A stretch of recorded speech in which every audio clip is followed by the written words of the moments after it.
This is a knife that left me the most confused out of the knives I've carried. This is the Tangram Rumble. So either it has two definitions. Either it's going to be to make a continuous, deep, resonant sound, or take part in a street fight between a gang or a large group. I'm going with the latter.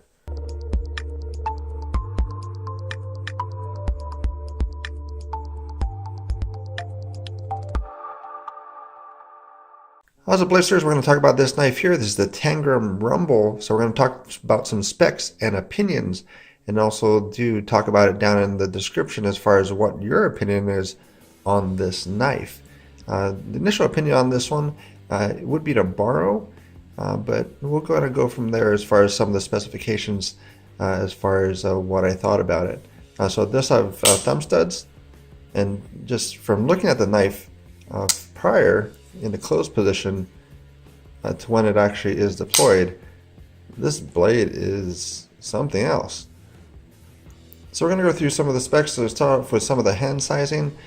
So let's bring it in a little bit closer so you can see that a little better as far as how this would fit in your hand. So we're going to start out with the adult female as far as the sizing for this blade here. So we're going to have that across the hand here, and also in a normal carry would be in this angled position.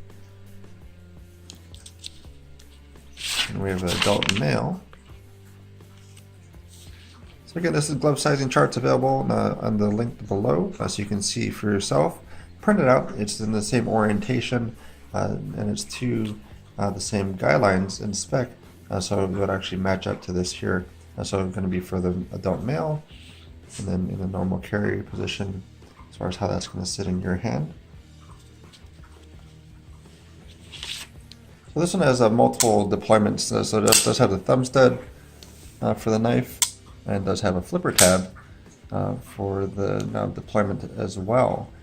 So now some of the issues right off the bat with the knife is regarding the flipper tab. So it's not necessarily the tab itself that's the issue. It's actually the type of jimping that's available for the knife. So this one here, so when you're actually flipping the tab on it, it's fairly sharp as far as some of this goes. So it does not make for very enjoyable flipping action, because as you're doing like a light switch type of manner, you're raking your finger across this jimping. So you're not going to probably be using that feature that often. So for this one, it's going to be a lot more enjoyable for the thumb stud, at least in my opinion, for that. So if you haven't noticed, as far as the reason why this one left me a little confused as far as this knife, if you look down at the pocket clip, let's see, I guess, what would this orientation be in?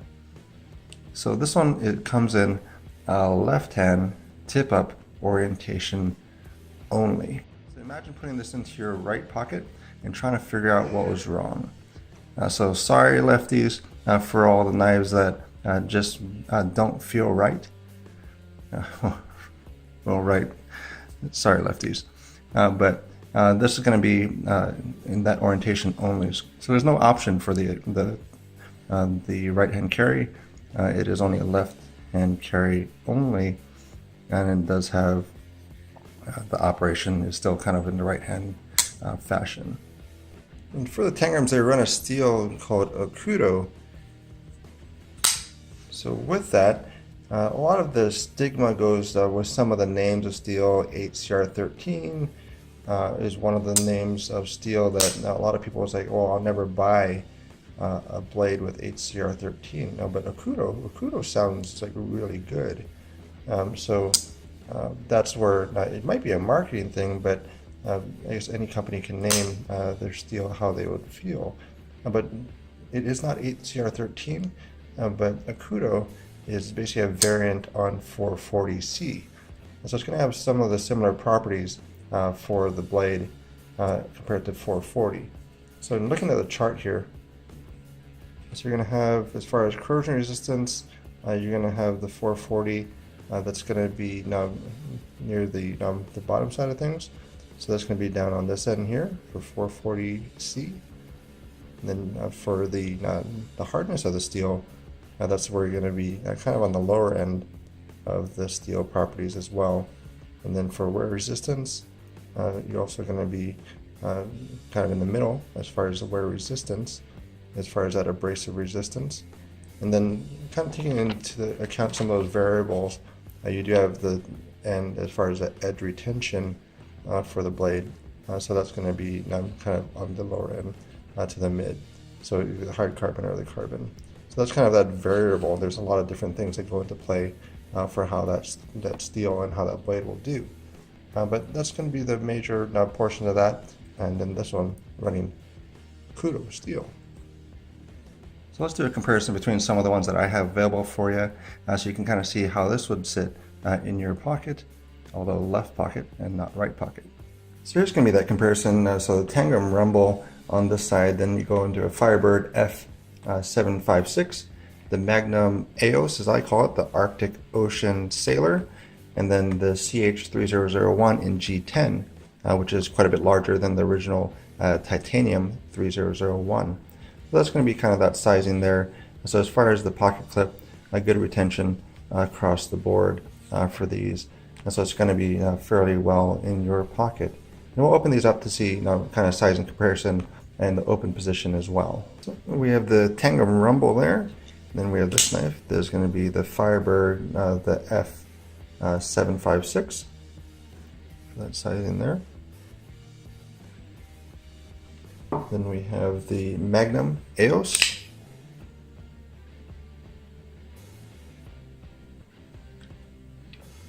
The CH3001. This is also one that's going to be in D2.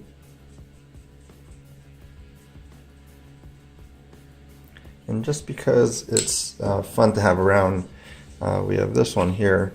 This is going to be the Magnum Bulldog. But it's also going to be kind of similar to that sizing, still fairly chunky for that knife.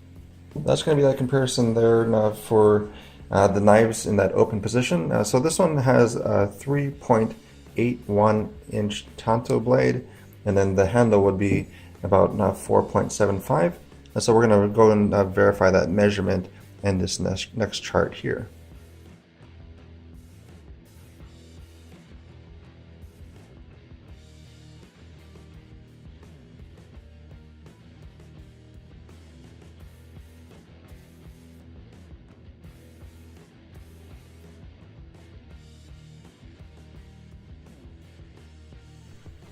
So I already have it set up with the pre-strung media, so we're going to go roll into the testing for the sharpness for this blade here, the Tangram Rumble.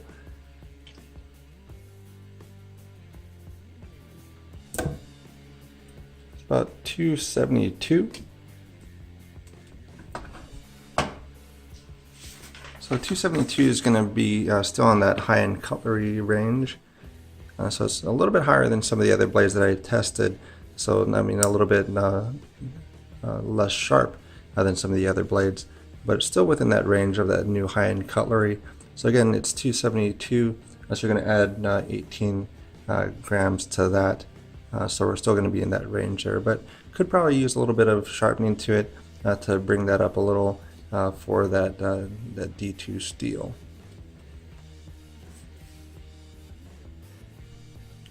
So one of the last tests that I do with the Lyman pull gauge is going to be actually the trigger pull test. So this one actually gives you an idea as far as how much pressure is needed to actually actuate the flipper tab. The only other place that I've seen make mention of this was Holt Blade Works. So now it seems like this might be a good thing as far as a standard, but we'll see as far as how this one goes. So there is some different things that go into play for this. But about the 2 to 3 pounds is kind of that comfort level, and then we'll kind of go from there as far as the orientation and style. So that's going to be about 2 pounds 9.3 ounces. You're going to be about 1,171 grams. So that's going to be that pull on that. So about the 3 pound test or 3 pound pull for that flipper tab. Then we'll go into the last one as far as just the weight and just do verification, and then kind of give you a rundown as far as my idea as far as a buy, bar, or avoid. Just on a side note, still very excited about this blade coming in. This is going to be the Mass Drop Millet Perpetua. So I'd like to know, as far as in the comments, if anybody else picked up this blade. So they only made 1,000 on that first batch, so I'm sure they're going to make others, but they are making progress on this when following them on Instagram. The weight for this knife they listed is 4.83 ounces, so we're just going to double check on that to see where we're sitting for this knife. So 4.9 is where we're sitting for ounces, and 138 grams. So that's going to be just a tad different than what's listed, but not too bad for that. So for this blade, as overall, going through all the tests and looking at all the different specifications, I would say that this one, for me, would be an avoid. I wouldn't pick up this size of blade. It is a very interesting style of blade on it, but it's not one that I would probably use very often, and it would be more just sitting around. But that's where you want to pick up. It's not a horrible blade by any means. So if it's something that you like for the style, for the length, for the weight, pick it up because you're going to be having a winner at $45 through Amazon for the Tangram Rumble. So check it out, and thanks for your time.